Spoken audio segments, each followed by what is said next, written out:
안녕하십니까. 성남시의회 국민의힘 김부미 의원입니다. 본 의원은 오늘 성남시 청년 기본소득 지급 조례에 명시된 세 가지 목적을 하나씩 살펴본 뒤 청년 기본소득이 당장 바뀌어야 하는 세 가지 이유에 대해 말씀드리도록 하겠습니다. 먼저 세 가지 목적 중 첫 번째 목적인 청년의 복지 향상입니다. 한국노동사회연구소에서 실시한 보고서에 의하면 기본소득을 받은 청년들에게 긍정적인 효과가 나왔다고 발표되었습니다. 하지만 이것은 만 24세 청년에 한정된 결과입니다.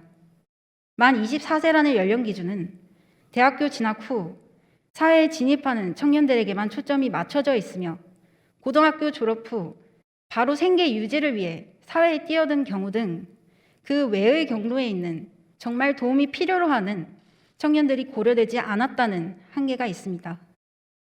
더불어 24세의 청년들에게서도 과연 그 혜택이 온전히 전달되는지에 대한 의문을 제263회 문화복지위원회 제5차 회의록에서 발견할 수 있습니다. 모 위원님께서는 지급 대상인 한 청년이 유학 중으로 기본소득을 받지 못했으니 부모님을 통해 받을 수 없냐 묻고는 보통 배당을 가지고 가면 부모님 드리고 부모님은 고기를 사 먹었다는 얘기가 많이 나온다며 대리수령의 방안에 대해 검토해달라 발언하셨습니다. 이를 보면 기존의 기본소득이 과연 청년들을 위한 것인지 그들의 부모님을 위한 것인지 의심스럽습니다. 정말 이 기본소득의 혜택이 온전히 청년들에게 돌아가고 있는 것이라 볼 수 있을까요? 그리고 유학 중인 그 청년은 지역화폐로 지급되는 기본소득을 쓸 수나 있었을까요? 이 조례의 두 번째 목적은 청년의 취업 역량 강화입니다.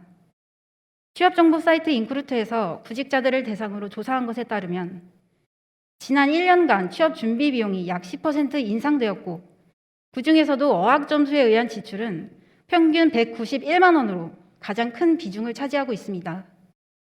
해당 조사 기간 이후 토익 시험의 응시료가 인상될 것까지 고려하면 현재에는 저 금액보다 더 많은 금액을 취업 준비 비용으로 지출하고 있을 것으로 보입니다. 여기에서 과연 청년들에게 지역화폐로 지급되는 기본소득을 통해 해결할 수 있는 항목은 도대체 무엇인가요?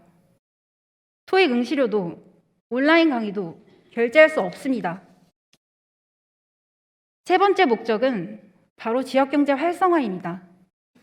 한국노동사회연구소에서 연구한 결과 청년 배당 시행 후 경제 활성화 효과는 신중한 해석이 필요하며 성남 상인들은 청년 배당, 즉 청년 기본소득 시행 후 지역경제 활성화 효과와 소상공인 지원 효과가 있으나 정작 본인 체감 매출 증대 효과는 상대적으로 낮으며 고용 증대 효과는 거의 없다고 발표했습니다. 요약 드리겠습니다. 첫, 청년 기본소득이 당장 바뀌어야 하는 세 가지 이유입니다. 첫째, 보시다시피 모두 좋은 취지이지만 이 세 가지 목적을 동시에 달성하려다 보니 정책의 실효성이 떨어집니다.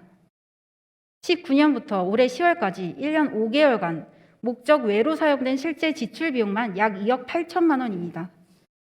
특히 비금속 거래는 이 세 가지 목적과 어떠한 관련이 있는지 본 위원은 모르겠습니다. 둘째, 국가 전체적으로 봤을 때 추가적인 예산과 더 많은 처리 과정을 필요로 하는 지방자치제를 굳이 운영하는 이유는 지자체가 주민들과 가장 거리가 가까운 기관이기 때문입니다. 정말 필요한 사람이 혜택을 받고 그 혜택이 도움이 되게끔 하는 것이 지방자치의 목적입니다. 현재 청년 기본소득은 지방자치제의 필요성을 부인하는 것과 다름이 없다고 보여집니다. 마지막으로 새로운 대안이 존재합니다. 청년의 현재 가장 큰 문제인 취업 문제에 집중하여 새롭게 올라온 조례는 24세만이 아닌 19세부터 34세까지 모든 미취업 청년을 대상으로 만들어졌으며 1년간 취업에 필요한 시험의 응시료와 수강료를 지원하고 6개월 이상 연속적으로 실업 상태의 청년인 취업 애로 청년과 저소득 청년에게는 그 다음 해에도 지원합니다. 존경하는 성남 시민 여러분, 청년을 위해 만들어졌지만 정작 정말 필요한 청년이 필요한 때, 필요한 곳에 쓸 수 없는 정책, 보여주기식의 선심성 정책은 이제는 멈춰야 합니다. 경청해 주셔서 감사합니다.